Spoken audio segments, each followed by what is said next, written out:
It's been 63 years since Doc Brown invented time travel. November 5th, 1955. Why? I don't get what happened.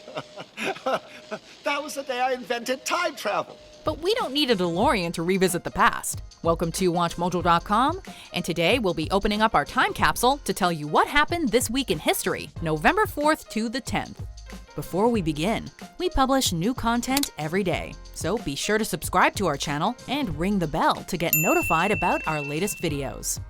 For this list, we're scouring our memory banks and the history books to find 5 interesting stories that'll make you ask, dang, when did I get so old? Be sure to keep an eye on our community tab to vote for your favorite memories on upcoming episodes. For this episode, over 180,000 of you guys voted, so thanks, keep them coming.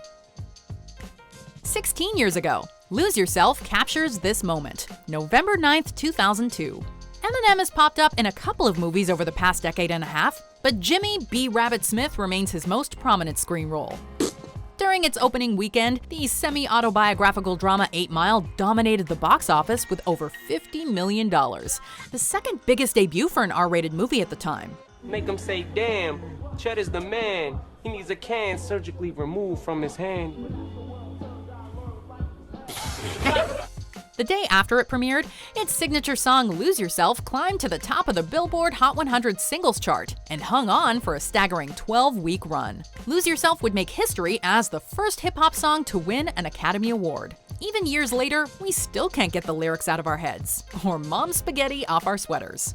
15 years ago, Elf becomes an instant Christmas classic, November 7th, 2003. Will Ferrell was an MVP on SNL, but it was uncertain if his career would enjoy the same success after he left the sketch comedy series in 2002. 2003 ended up being a monumental year for Ferrell's film career, however, with Old School hitting theaters in February and Elf arriving 9 months later. Coming out 2 days after the highly anticipated Matrix Revolutions, Elf only opened at number 2 during its first weekend. Thanks to positive reviews and word of mouth, though, it triumphed over the competition during its second weekend and ultimately grossed over $200 million. It's evolved into a holiday favorite, but don't expect Ferrell to ever star in Elf 2, especially after 15 years. I'm singing, I'm in a store and I'm singing. I'm in a store and I'm singing. Hey! There's no singing in the North Pole. 13 years ago, Guitar Hero rocks the gaming community, November 8th, 2005.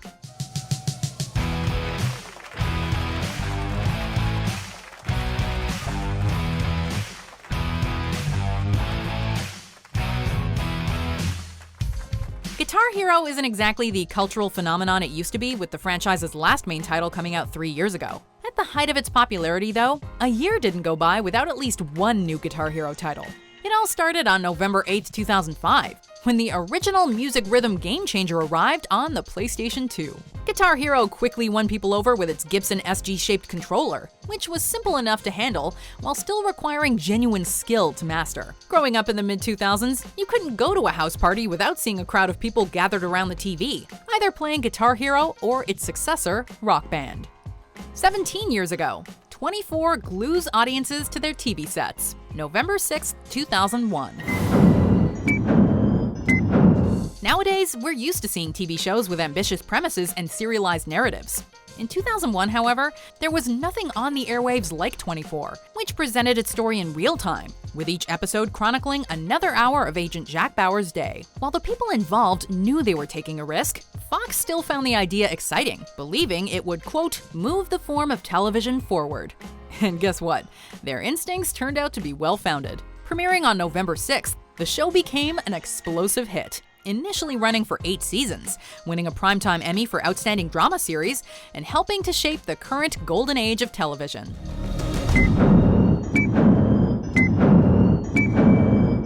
"11 years ago, consumers get their first taste of Google's Android, November 5th, 2007.